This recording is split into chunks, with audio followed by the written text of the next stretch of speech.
first discovered burlesque a couple of years ago, I knew there were some shows and I really wanted to go to one.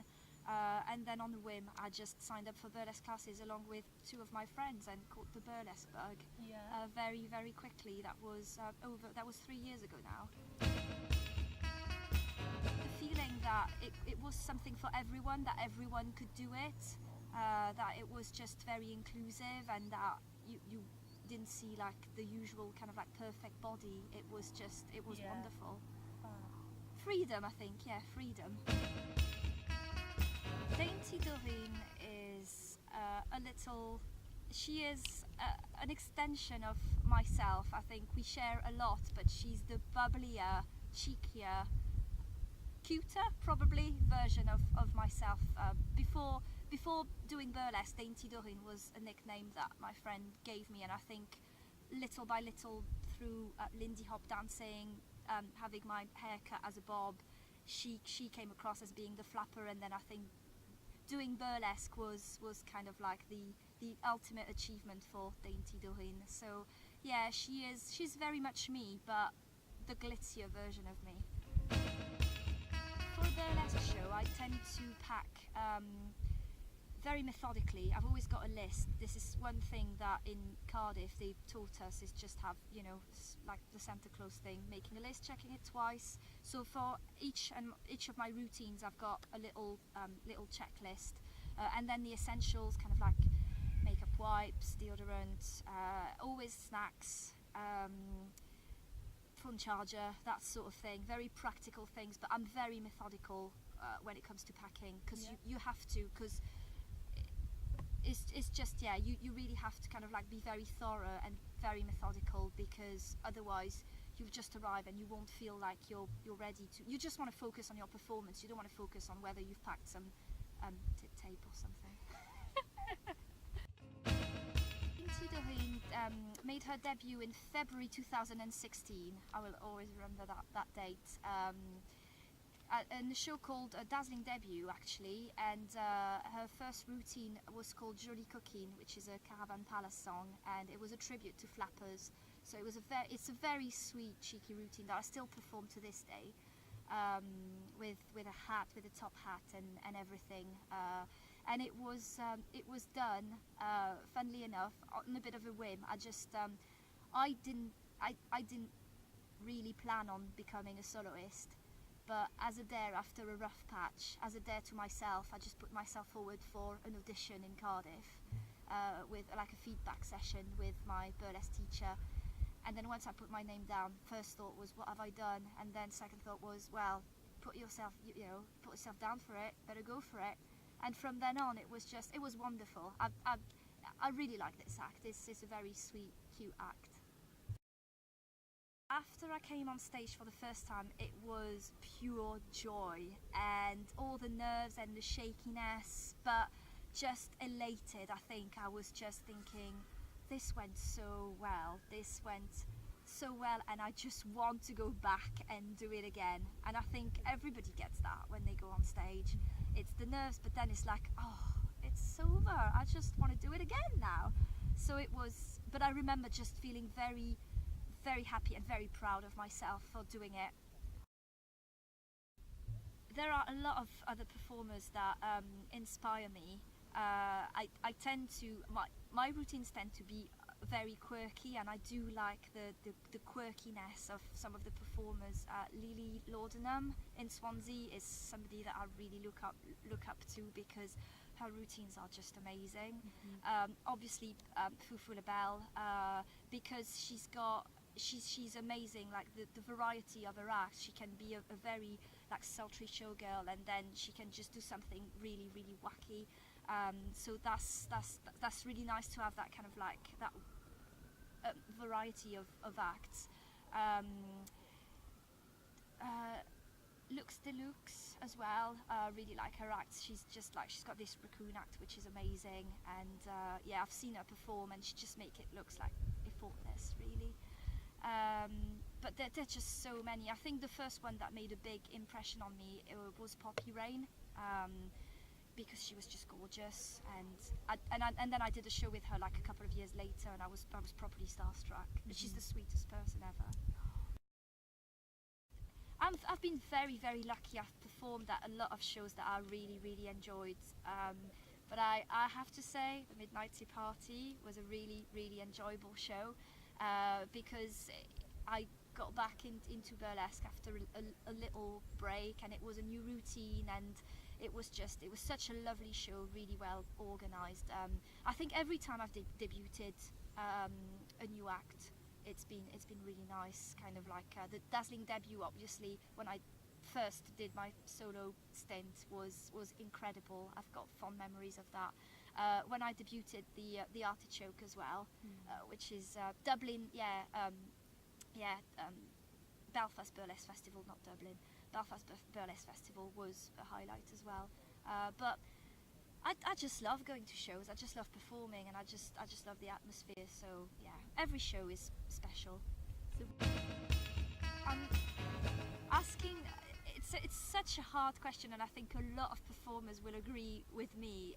Asking what is your favourite act is a little bit like asking what is your favourite child. They all mean something to me. My routines, and I think it's the same for every burlesque performer. Like, the routines are always really personal because they just mean a lot to us. If I'm really, really pushed, I'd probably say the Artichoke one, because it was just something that was completely bonkers, and it was actually the first routine I've ever wanted to do. I thought if I'm ever a soloist, I would love to have an artichoke act when I peel off my leaves. And people thought it was bonkers, and I made it happen, and I'm really proud of the costume as well, which, so I would say, I think in terms of acts, this is just kind of like nudging towards being my favourite act.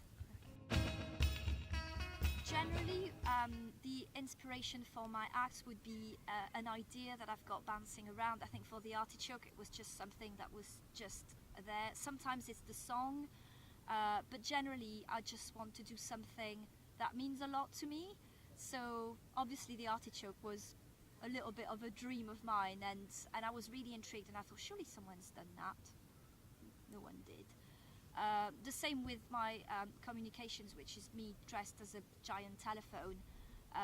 That was more kickstarted by a song that I really enjoyed, and I thought I'd be interesting to do something to that. So it really depends, but I know some people start working on the costume first. That comes after. For me, it's either an idea or a song that will kickstart the whole process.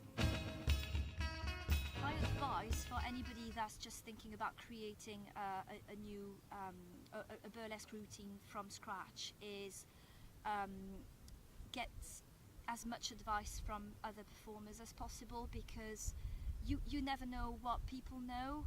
I've had help from cosplayers, I've had help from costumers, I've had help from people from all sorts of different backgrounds, and you never know what people know. And their knowledge is just a wealth, and it will help you. It will really help you, rather than just have a meltdown and think, how am I going to do a telephone costume? You just ask someone and they're like, it's really easy, just use foam that you get at B&Q. So, I think personally, in terms of achievements, I'm very proud of the fact that I've got very individual routines that people recognise. And I think it was really nice when I went over to Belfast for the Belfast Burlesque Festival, that as soon as I arrived, somebody said, "You're the Artichoke lady." That just makes me happy. I'm not big on competitions or that sort of things. I think being an individual, for me, being like very individual and very unique on the scene is quite an achievement, and it's probably my biggest achievement. Signed up for the Midnight Tea Party because I just thought the idea was really interesting. I knew a bunch of you guys, so I thought I knew your love for burlesque, and I knew it was going to be a great show. I just knew it from everything that you kind of like put into place, and I thought it was a really, really good idea for performers to kind of like get some stage time and get their acts filmed, and that kind of like made me think, oh yeah, I want to go back and do something just for the Midnight Tea Party, and kind of like kickstart kickstart the creative process again, which after the show I completely did, because I'm bursting with ideas now, so watch this space. Oh, there are so many things on my bucket list that I would love to try. I'd love to do a balloon pop, like a really kind of like cheesecake act with lots of balloons popping.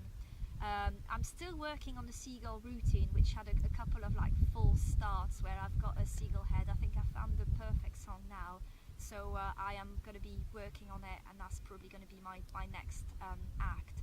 I've been really lucky, because a lot of the routines that I've already created were things that I really wanted to do, such as the artichoke, or also my routine where I run off with a cardboard cut out of Suggs. I've had to retire it now because he's falling apart, because he's travelled a lot. So he's just having a nice retirement in my flat now, scaring people off. People that come to the door just see a shadow and they're like, ooh. So that's brilliant. But I would love to kind of like push myself out of my comfort zone and do like a dark, sultry routine that I feel comfortable in, because I've tried a few times and I just didn't really feel like it was me. So I'd love to kind of like get that right. And yeah, just anything that's a little bit quirky and bonkers, I'd do it. But I've been really lucky.